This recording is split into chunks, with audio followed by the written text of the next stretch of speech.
Amazina yanjye nitwa Niyobyose Cyuzuzo Sabire, Visi Perezida kuyobora umudugudu.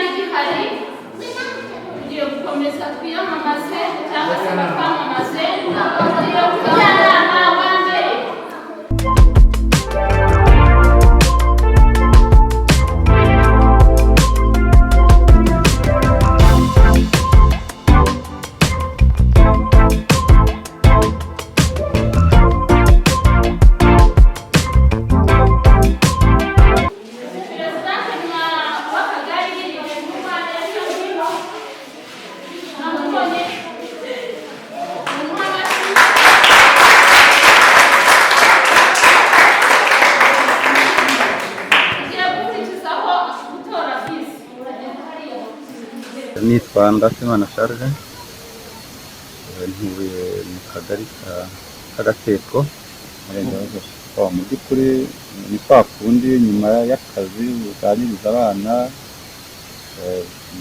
umwana amubwiye ko hari ihuriro ry'abana, hari n'amatora, bakuganiriza abana nyine umwana ati ese biba bimeze bite, ukuntu nashaka kugira uruhare mu kugira ngo nanjye njye mu ihuriro ry'abana. Rwose kuraje mwana wanjye nta kibazo, ni byiza icyo nakumuha kumuha kuraje gusa.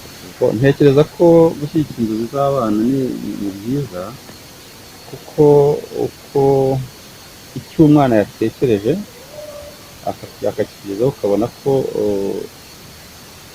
gifite akamaro kuri ejo hazaza hiwe, ni byiza kumushyigikira kuko wowe wamuteramo ibyawe.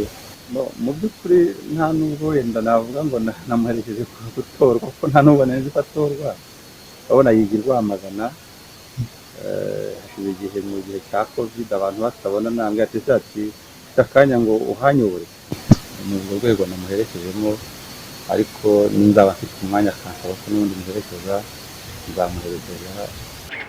Nitwa Ndagijimana Ephraim, umunyamabanga nshingwabikorwa w'akagari k'Agateko. Igikorwa muri rusange cyagenze neza, abana bitabiriye uko bikwiye, kuko twari twabimenyesheje abayobozi b'imidugudu ko babatumira bakaza hano ku kagari. Muri rusange rero igikorwa cyagenze neza, batoye komite ku rwego rw'imidugudu, uko imidugudu yacu ari 7, ndetse abatowe bitoramo komite izabahagararira ku rwego rw'akagari kacu k'Agateko.